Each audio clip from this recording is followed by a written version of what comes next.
Hi friend, have you ever caught yourself spiraling into thoughts like, I should have done better, why do I keep messing up, everyone else seems to have it all together, how come I'm not? If so, you are not alone. That voice you're hearing, that's your inner critic. And today, we're going to talk about how to work with it instead of letting it run the show. The inner critic is that harsh voice inside your head pointing out everything you've done wrong or could have done better. It sounds like it's yours, but in truth, it's not entirely yours. That voice was shaped by early experiences, maybe a parent, a teacher, cultural expectations, or moments of deep emotional pain. Sometimes it's even the younger version of you who is still carrying wounds and is just nudging you for attention and healing. The inner critic lives in the past, retelling stories that are old and outdated. Its intention isn't to hurt you, it actually wants to protect you from future harm or keep you accountable. But it often does this in a negative, unhelpful way. And here's the truth, we all have an inner critic that we can't get rid of.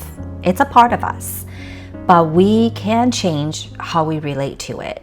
We can soften its tone, challenge its logic, and rewrite the narrative it keeps telling us. At the same time, if the harsh voice is hurting your self-esteem and paralyzing your motivation to try something different, weakening your ability to take risks, it's time to shift that narrative. So how do we do that? An effective way to respond to your inner critic is to acknowledge what it is saying to you and gently challenge it with a broader perspective.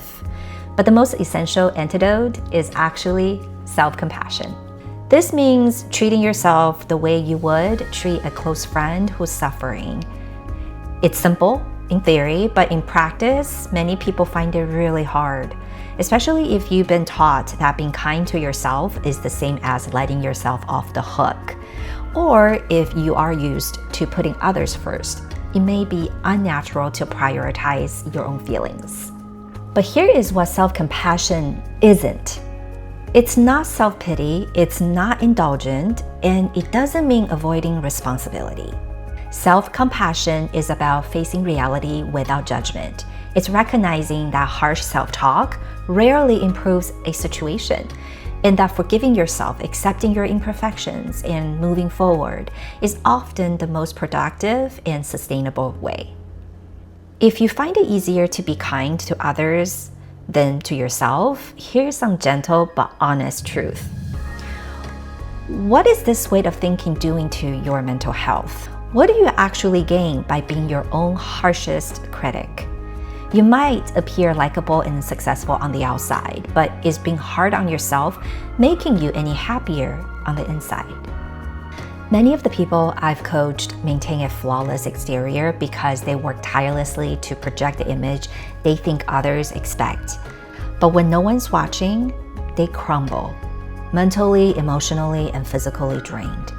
They invest so much energy into managing others' perceptions that they lose sight of who they really are and what they truly want.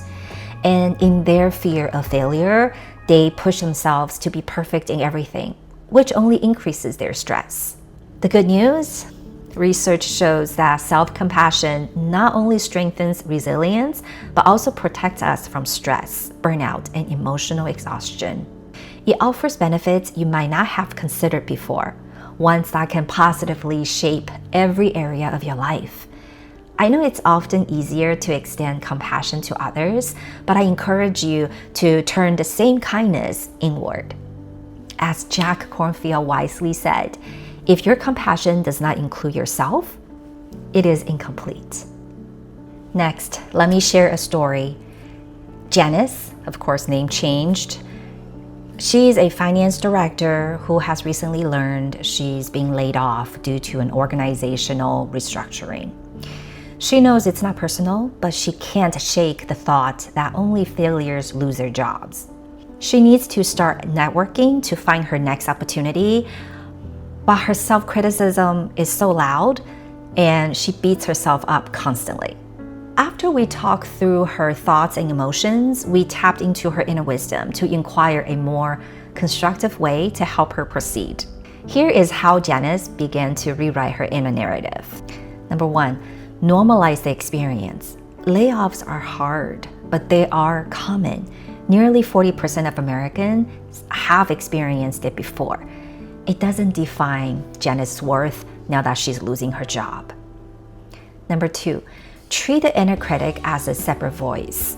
Janice learned to listen without absorbing. She observed it and responded with calm logic and compassion. Number 3, ask what she needs. Before rushing into job applications, Janice gave herself permission to feel, to grieve, and to pause. Number 4, shift the narrative. Janice got ready and she responded to her inner critic like this. I hear you. I know this is scary, but this feeling will pass. I'm still capable and worthy, even without this job. This might be a turning point, a doorway to something new. And that's the power of self-compassion. It doesn't erase difficulty, but it gives us the clarity and strength to move through it with grace. If you need more help with amplifying your self-compassion, check out my next video. Your inner critic may never go away completely, but you can learn to live with it differently.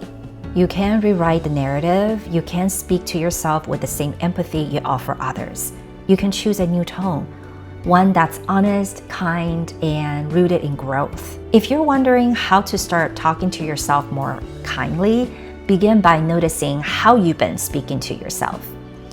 If phrases like, oh, I'm so dumb, or yikes, I always mess up, or anything along that line of self-sabotage is your norm, it's time to change that.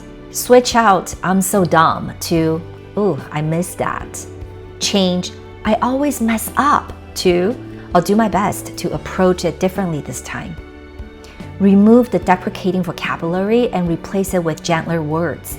How you talk to yourself matters. So start paying attention to how you treat yourself and practice being kind to yourself.